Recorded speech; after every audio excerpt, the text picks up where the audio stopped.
The ballad of father Gilligan by W.B. Yeats. കവിതയുടെ ആശയം. Peter Gilligan എന്ന പ്രായമായ ഫാദർ രാവും പകലുമെല്ലാം ആകെ ക്ഷീണിതനായിരിക്കുകയാണ്. ഇടവകയിലെ പകുതിയിലേറെ പേരും കിടക്കുകയോ അല്ലെങ്കിൽ മണ്ണിനടിയിൽ അന്ത്യവിശ്രമം കൊള്ളുകയോ ചെയ്യുന്നു. പകർച്ചവ്യാധി മൂലം ജനങ്ങൾ മരിക്കുകയോ അത്യാസന്ന നിലയിൽ കിടക്കുകയോ ചെയ്യുകയാണ്. അന്ത്യകൂദാശ ചെയ്യാനായി ആളുകൾ ഫാദറിനെ അന്വേഷിച്ച് വന്നുകൊണ്ടേയിരുന്നു. എല്ലായിടത്തും എത്തി അന്ത്യകൂദാശ ചെയ്താണ് ഫാദർ തളർന്നിരിക്കുന്നത്. ഒരു ദിവസം വൈകുന്നേരം ഫാദറിനെ അന്വേഷിച്ചൊരാൾ വന്നു. അന്ത്യകൂദാശയ്ക്കായി വിളിച്ചു കൊണ്ടുപോകാൻ വന്നതാണ്. ഫാദർ കസേരയിലിരുന്ന് സമ്മതം അറിയിച്ചു. എനിക്കൊരു വിശ്രമമോ സമാധാനമോ ഇല്ല, കാരണം ആളുകൾ ഇങ്ങനെ എപ്പോഴും മരിച്ചുകൊണ്ടിരിക്കുകയാണ്, ഫാദർ പറഞ്ഞു. അടുത്ത നിമിഷം ഫാദറിന് താൻ പറഞ്ഞതിനെക്കുറിച്ച് ഓർത്ത് പശ്ചാത്താപം തോന്നി.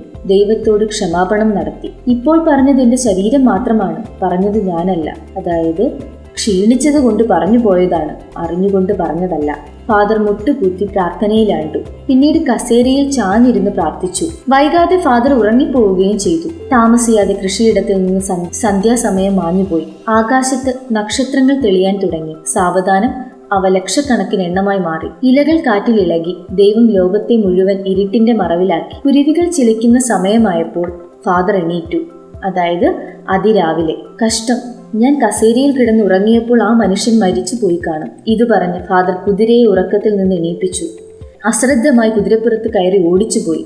പാറക്കെട്ടുകളും ചതുപ്പു നിലങ്ങളും എല്ലാം താണ്ടി ഫാദർ കുതിരയെ പായിക്കുകയാണ്. ഇത്രയും വേഗത്തിൽ ഫാദർ കുതിരയെ ഓടിച്ചിട്ടില്ല. ആർക്ക് അന്ത്യകൂദാശ ചെയ്യാനാണോ ഒരാളെ പറഞ്ഞു വിട്ടത്, അയാളുടെ വീട്ടിലെത്തി ഫാദർ കതകിൽ മുട്ടി. അയാളുടെ ഭാര്യ കതക് തുറന്നു. ഫാദർ വീണ്ടും വന്നു. ആ സ്ത്രീ കതക് തുറന്ന് ഉടനെ ചോദിച്ചത്, അദ്ദേഹം മരിച്ചുവോ? ഫാദർ ഉറക്കെ ചോദിച്ചു.